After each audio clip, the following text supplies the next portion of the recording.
creo que es bien importante el desarrollo de la teología de la liberación en estos últimos años en América Latina. Bien importante, cada vez más importante, sobre todo en países donde la religión y la religión católica tiene un peso grande, ¿no? Considerable, como por ejemplo Nicaragua, quizás también Ecuador, ¿verdad? Brasil. Importa un poco menos en el Uruguay o en Cuba, porque son países con menos proporción de creyentes, con una proporción menor de creyentes, o por lo menos de creyentes en eso, ¿no?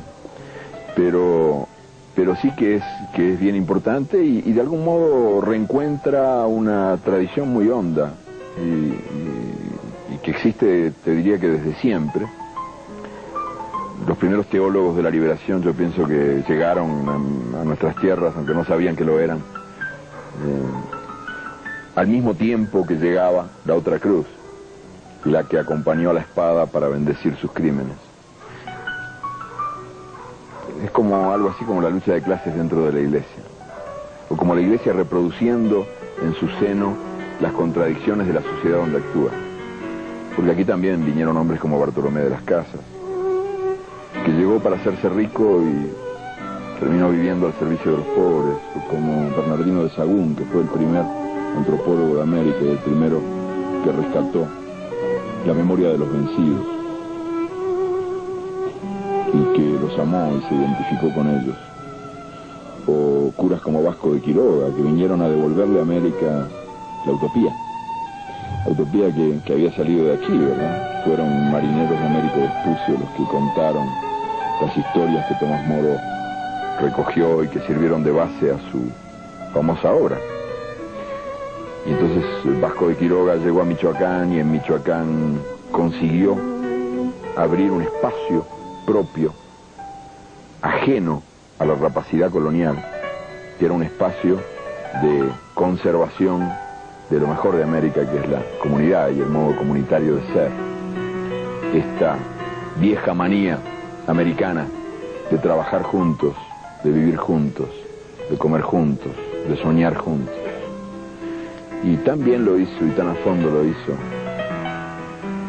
Vasco de Quiroga, el Tata Vasco, en el siglo XVI, que todavía en Michoacán los indios hablan de él como si estuviera vivo.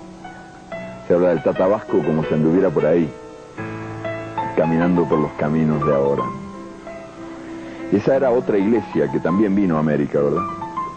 Al mismo tiempo que venía la iglesia de los bandidos, la iglesia del poder, la iglesia que venía actuando en nombre de un Dios que era algo así como un jefe universal de policía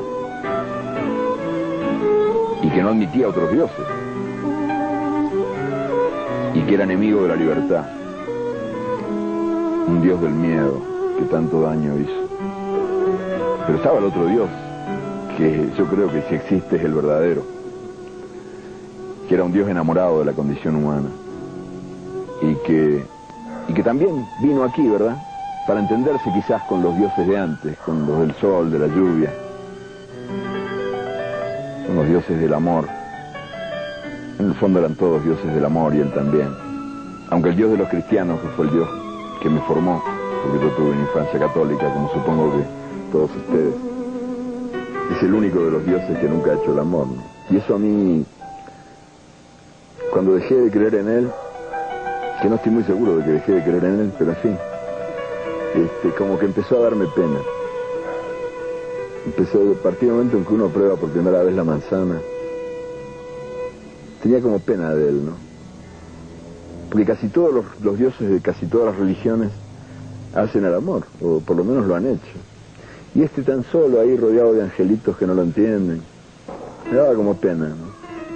Bueno, pero yo pienso que sin embargo ese Dios que nunca ha hecho el amor es un Dios muy capaz de abrazos y que es un Dios de la dulzura y un Dios de la ternura y un Dios muy acompañante, y que ese es el Dios que trajeron aquellos primeros curas que no sabían que eran teólogos de la liberación o que estaban en esa corriente, y que por supuesto es una corriente que rescata lo mejor del cristianismo, que es la presencia de Cristo en el mundo, desde los pobres, junto a los pobres, la presencia redentora de Cristo en el mundo. Y así está la iglesia ahora. con ese Cristo Redentor de un lado y del otro lado los mercaderes del templo, que no están fuera de la iglesia sino dentro, que se dan la gran vida y que en el fondo sueñan con clavar en la cruz bien, pero bien clavadito a cuanto pescador anda por nuestras costas irradiando mensajes contra el imperio. Yo creo que en el fondo bien que les gustaría clavarlos bien clavaditos.